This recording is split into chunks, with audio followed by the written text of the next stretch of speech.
Hello to everyone. आज मैं corona के कारण आरबीआई ने जो कुछ आर्थिक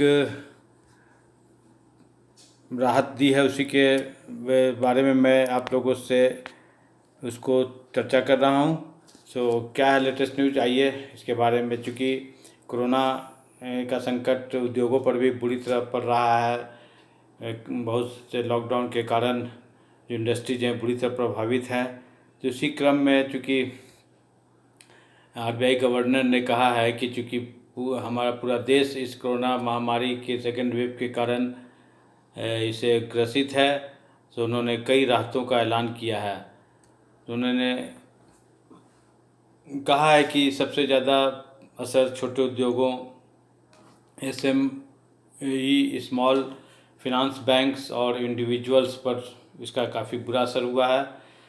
इन सबों को राहत पहुंचाने के लिए आज आरबीआई गवर्नर मिस्टर दास ने कुछ ऐलान किए हैं और कहा है कि जो आरबीआई लोन मॉरेटोरियम जो कुछ जो में पीरियड जो आपका लोन ईएमआई का है उसको कुछ एक्सटेंड किया जाएगा, इसके बारे में भी बहुत जल्दी कुछ आरबीआई अनाउंसमेंट करने जा रहा है। रिजर्व बैंक क्या इस बारे में पॉलिसी लाएगा, इस बारे में हम कुछ चर्चा आपसे कर रहे हैं। पहला है कि उन्होंने कोरोना की दूसरी लहर को देखते हुए आरबीआई के गवर्नर ने 10 बड़े बड़े ऐलान किया है। पहला उन्होंने क्या है कि रिजर्व बैंक ने ऑन टिप लिक्विडिटी का ऐलान किया है। इसके तहत 31 मार्च 2022 तक 50,000 करोड़ रुपए का पैकेज एक विंडो के माध्यम से दिया जाएगा। इस स्कीम के अंतर्गत बैंक्स, वैक्सीन मैन्युफैक्चरर्स, मेडिकल सुविधा देने वाले इंडस्ट्रीज, अस्पताल और मरीजों की मदद करने वाले बैंक्स चाहे तो इसके लिए कोविड लोन बुक बनाकर मदद कर सकते हैं। तो ये बहुत राहत की खबर है। सेकंड ऐलान में उन्होंने कहा है कि 35,000 करोड़ रुपए की गवर्नमेंट सिक्योरिटीज की खरीद, GSAP गवर्नमेंट सिक्योरिटीज प्रोक्योरमेंट का दूसरा चरण 20 मई से शुरू किया जाएगा। तीसरे अनाउंसमेंट में उन्होंने कहा है कि प्रायोरिटी सेक्टर को बिना देर किए इंस्टेंट लोन और इंसेंटिव का प्रावधान किया जाएगा। चौथे अनाउंसमेंट में उनका कहना है 500 करोड़ रुपए तक एसेट वाले mutual fund priority sector lending में शामिल किए जाएंगे और ऐसे स्मॉल फाइनेंस बैंक 500 करोड़ रुपए की साइज वाले स्मॉलर माइक्रो फाइनेंस इंस्टीट्यूशन को कर्ज दे सकते हैं। तो ये भी बहुत बड़ी राहत की खबर है कि ये जो माइक्रो फाइनेंस इंस्टीट्यूशंस जो हैं MFI वो प्रायोरिटी सेक्टर लेंडिंग में शामिल किए जाएंगे।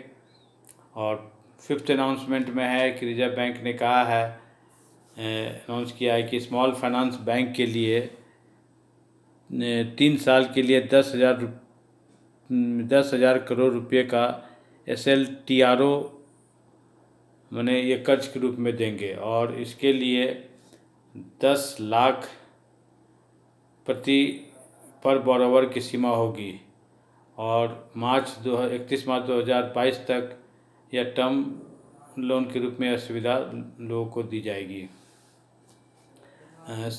छठे अनाउंसमेंट में इन्होंने कहा है कि मौजूदा स्थिति में KYC नियमों में कुछ बदलाव किए गए हैं और